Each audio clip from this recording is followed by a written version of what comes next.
Well, we have questions from the floor, and then also questions from the online attendees, and so I'm gonna move on to those questions first, and let me briefly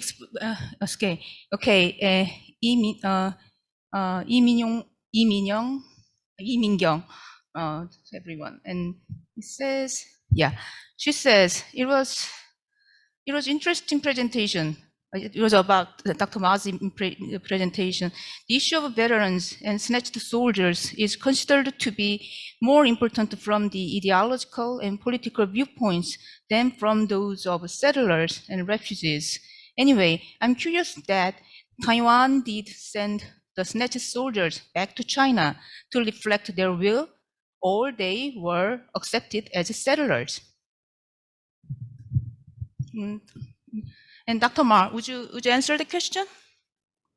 I'm not quite sure how to answer that. Are they more important from an ideological standpoint than from settlers' standpoint? I'm not quite sure. Well, these people, just like mainlanders, just like 外省人, foreign province people, were never really considered part of Taiwan. And the problem is that a lot of them themselves don't think of themselves as part of Taiwan either. But I think the younger generation are really changing. That's why the Taiwanese dominated the Democratic Progressive Party, dominated party for Taiwan sovereignty, if not independence. Is winning a lot of elections, and of course is the president right now. And I think the trend is really moving toward sovereignty. The word independence is a very, very tricky word because China really hates the word. And if you know Chinese, the word independence, 独, is synonymous, is a homophone, sound exactly alike as the word poison in Chinese. So it has a very, very bad connotation, and Beijing really uses that kind of homophone to criticize Taiwan independence. But of course, Taiwan is independent. Politically, it has its own army, it has its own democratic elections, unlike, of course, Hong Kong, that has to listen to Beijing. Beijing's candidate becomes the leader in Hong Kong. To quote that film, Manchurian Candidate, it's basically it. Okay. Oh, yeah. So. Yeah, okay. So I think we have a question from Jiun. Yeah. Yeah. Jiun Kim. Yeah. Do you want to come forward to ask questions? Yeah. Actually, my first question already answered by Mr. Ma, because I asked whether the younger Taiwanese, how they accept this Lao beings, the narrative, but you already explained that. So I want to proceed with my second question. So actually, I wonder whether there is any, if I understand correctly, so I fear that there is any whether there is any intention for the second or third generation of Waishengren to differentiate themselves from Lao beings by portraying this Lao being them as a pervert or pedophile or phantom, because even though for that Bang Shenlong, all of them will be taken as a refugee or migrants, but among or within the Waishengren, by portraying the Lao being as a pervert or phantom, whether they, the second or third generation, try to differentiate themselves from the Lao being. Yeah, I think that's absolutely true. This kind of literary tropes of these three very unflattering tropes are used in part to distance themselves from veterans, from these old soldiers. But at the same time, it's very intriguing that it also sees themselves, they're losing power in the old veterans as well, because politically, culturally, these mainlanders, these descendants of mainlanders, second, third, or even fourth generation, increasingly feel disempowered. And they sort of associate that sense of disenfranchisement with the most disenfranchised in their midst, which is, of course, old soldiers. So it is, in a way, sort of the ghost that's haunting themselves as well. The only thing that was not created that I cited by second generation 外省人 writers and artists is probably the last one, Detention, 返校, the film. Yeah. Okay. Thank you, Dr. Dr. Ma. And I also have a question from the floor. Yeah, from online. Yeah, Lee Min-kyung, and she has a question about Dr. Bierstedt. And thank you very much. I enjoyed your topic very much. However, I think in Shopping's case, it is in a little bit different track, even if some of his works are related to the patriotic subject. That time, performers, especially pianists, had to succeed in Paris to be recognized. He moved to Paris because the stage of Poland was too small to him, not for political reason. And I doubt we could see whether his performing and composing activities are interpreted with the political view. Also, the view of, quote, migrant, unquote, can be applied to him.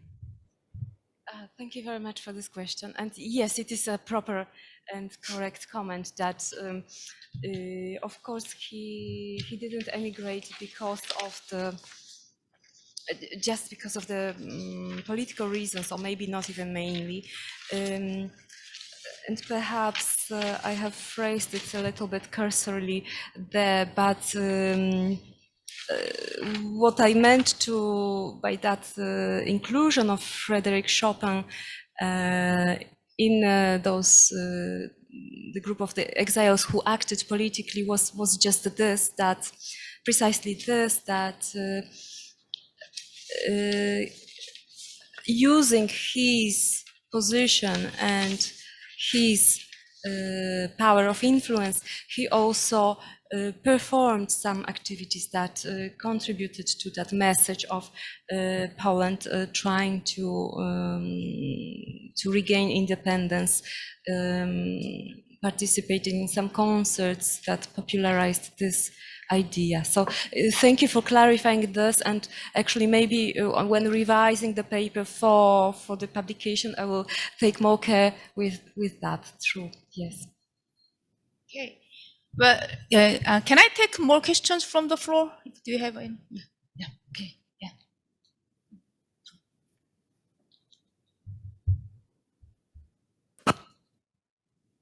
Yeah, I have a few questions to ask Professor Ma.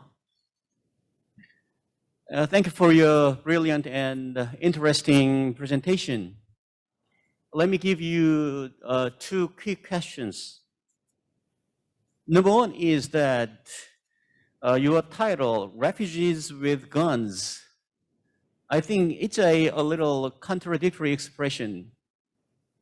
I think if some refugees arrive with guns, they cannot be called refugees anymore, I think. What do you think about my question? And my second question is that, is there any special reason why you are interested in the topic Lao Bing? Because this, I am not familiar with this expression. Actually, this is the first time I've heard this expression. So, do you have any special reason to focus on this topic? And do you agree with the negative description of Lao Bing by the Waishan grand writers? Or what do you think is this very specific topic appeal to other readers from other cultures, including Korea, who are not familiar with any Laoping topics or any the Chinese history? How can your study or the Laoping stories appeal to the readers from other cultures? What kind of insight can your study give to other readers? Thank you for the question. As for the first question, your contention that refugees with guns is in and of itself contradictory, maybe, but in the context that I was setting up, when 1 million nationalist soldiers and their families evacuated from China to Taiwan in 1949, they lost China. They were refugees running for their lives. There's nothing wrong with calling them refugees, even though they would not call themselves that. And they do have guns. So that paradox is historical. I didn't really create it. I just sort of point out the obvious. The obvious is hiding in plain sight. And I continue with my personal story, which of course usually we try to avoid. But in this particular case, that goes to the second question the gentleman asked, why do I do this? It's very little to do with Asian diaspora culture, literature, or film. Actually, it would be very difficult to conduct research in the United States because a lot of these books I couldn't really get. They're only published in Taiwan. So because I feel personally connected, I think I quoted my mom, so you can see that linkage there. As I near the end of my career, I like to do something for myself as well. It's not just for tenure, it's not just for merit pay, it's for myself. I like to sort of register a little bit before I go, in a way. How to appeal to readers outside of Taiwan? I must say that this whole genre of literature is very hot in Taiwan. Perhaps not so hot now, but around the turn of the century, from 1990s to 2000 and 2010, for instance, all these things that I quoted, and a lot, of course, I didn't quote because I didn't really have time, were produced around that period of time, 3-4 decades. Not so much now, but around that time, there were a lot of it being produced, literature in particular, fiction, memoirs, historical accounts.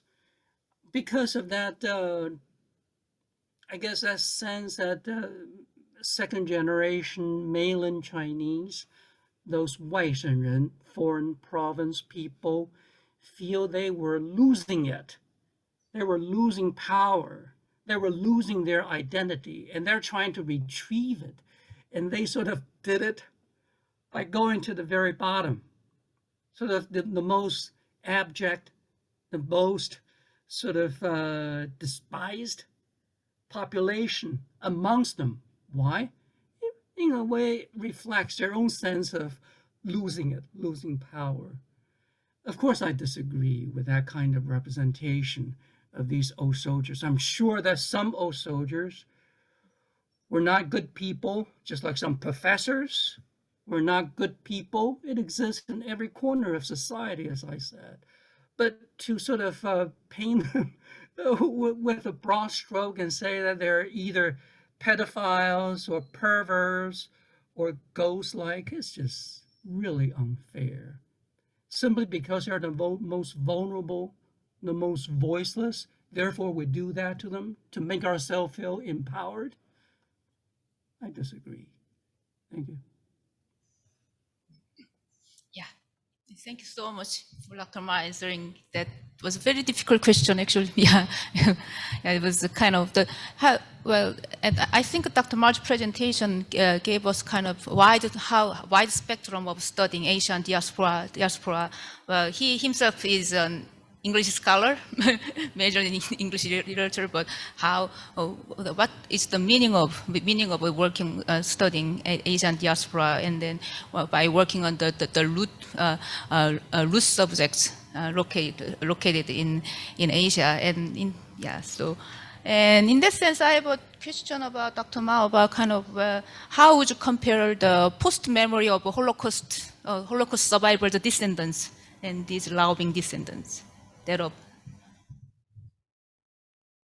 have to unmute myself first. As I said in the paper that I didn't really have the chance to read, to borrow Marion Hirsch and other people's concept of post-memory is a bit problematic because there's a sense of awe, a sense of respect for Holocaust survivors from Marion Hirsch and from her fellow Jewish scholars in the coinage of this term. And of course, you don't see that same respect, same awe, same sort of lamentation in the second generation Mainland writers, Mainland Chinese writers, 外省人, those writers, how they use old soldiers. They don't feel personally related to them. They're not their parents, right? It's not like Holocaust survivors, okay, children of the Holocaust. So there's a distancing there. Whenever we try to use Western theories, there's always some problem because of the idolization of Western theories, Derrida and all these people.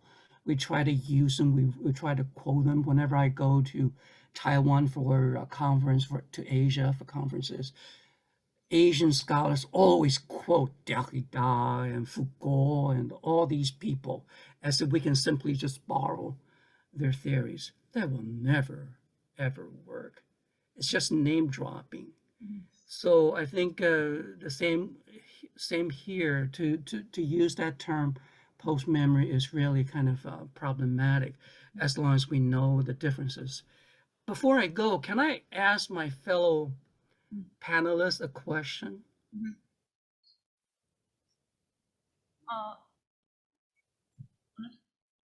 Yeah. The Polish professor, can I ask a sure. question? Yeah, here's a question for you. Hello, yes. Because I feel that Chopin, that one of the people have raised, is really the kind of migrants, since this is about migration, one of the migrants that are really exceptional, that are not common migrants. Actually, Hannah Arendt in The Origin of Totalitarianism called these token few geniuses. And her example was Albert Einstein. And for the West to be sort of raising these geniuses amongst us is in a way deliberately in denial of their policy of closed door. They don't want migrants. They don't want refugees. They don't want immigrants.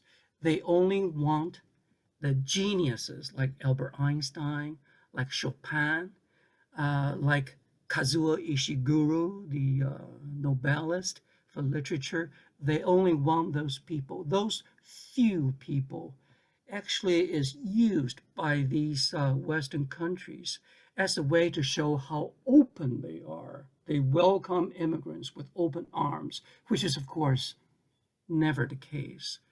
It's basically a policy of closed door. But they always point to these people, Chopin and Einstein and Kazuo Ishiguro and so forth, and say, see how liberal and progressive we are. So I'm not quite sure how to deal with that question.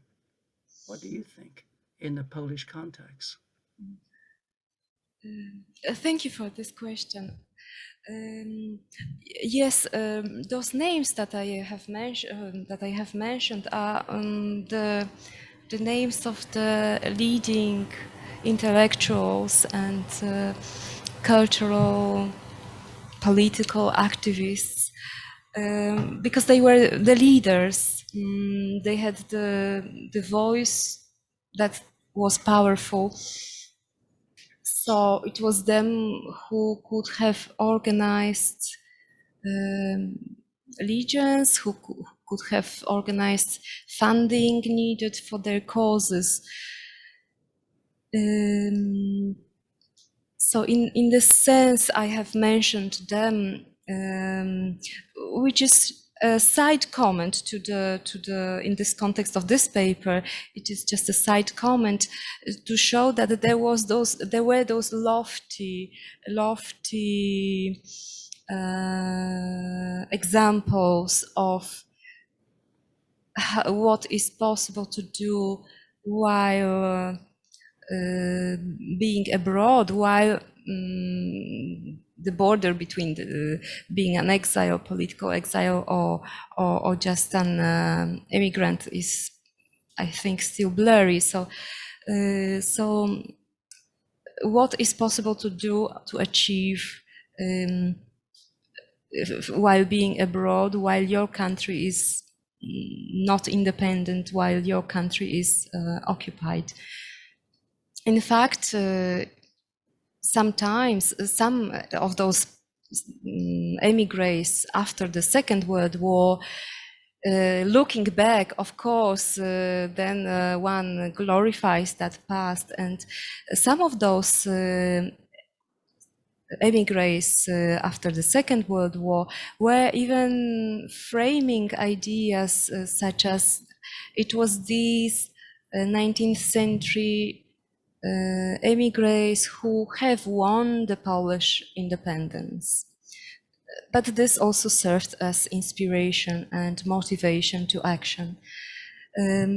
But yes, I also agree very much with that fact that such geniuses can be treated instrumentally as well by more rich, developed countries or more politically powerful, as was the case at that time when Poland was occupied and France was a free country, sovereign country.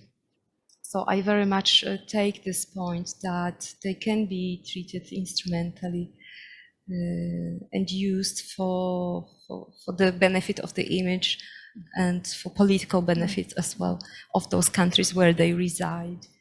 And I also sympathize with that idea which you have mentioned earlier about names dropping of Western scholars, for example, even when they don't fit in studies in Asia. Yes, I hope I have answered the question, and thank you for it. Okay. Yeah. So, yeah. Actually, I I was supposed to get that have questions about you, and then actually I have one, and then so I think we are about to wrap in 3 minutes, and I think I can throw my question to you. And so I wonder, kind of, because from the vantage point of presenting your work in South Korea, and this country has a really long history of kind of independence movement, particularly overseas independence movement during Japanese occupation. And so there was kind of independent movement organizations somewhere in Shanghai, and then also in the U.S., also East Coast, and also on the West Coast, somewhere in Hawaii too. And so, yeah, I wonder, was there any kind of interconnection or network of those Polish emigre in Europe? For example, was there any kind of informal network between kind of Polish emigres in Britain or in France? Thank you for this question. Yes, so people tried to organize themselves, and in each Western country there would be various organizations, which then would be collected by a federation that would represent the Poles in that nation. And then there was also this this movement to found in 1946 in Brussels, it was successful to found this organization of the post-war, the Union of the post-war exiles. And that was as if it was a European counterpart of, for example, the Polish-American Congress. That was a very powerful union that represented 6 million people, Poles and descendants. And then it also had, because some of those people were descendants and also United States citizens, so then it also had a political leverage in the United States. In the United States political life, and they many of them communicated, and they also, I haven't managed to get to that point where, for example, this CIA book program of free book distribution funded by the CIA, many Polish emigres participated in that, so that went hand in hand with the emigres' own activities. And the United States covered undercover activities, and that required also a lot of collaboration across the Atlantic. And they communicated a lot. They also used scholarships. European scholars got scholarships in the United States, and so on. So there was a lot of communication going on, because even though there were so many divisions, the ultimate goal united them all. Yeah. Thank you so much for your answer, and that really solves my queries. And so I think it's about time to wrap up the first session, and thank you for Dr. Cheng Mei Ma. He's presenting his work. Yeah, what time is it there? It's late, late at night, and yeah, we apologize for staying you up so late, and then now it's you can go to bed then. and thank you so much for Dr. Biestek from flying all the way from Italy to here. And okay, and thank you so much for attending this interesting first session of our conference. And okay, then let's have a break. Thank you so much.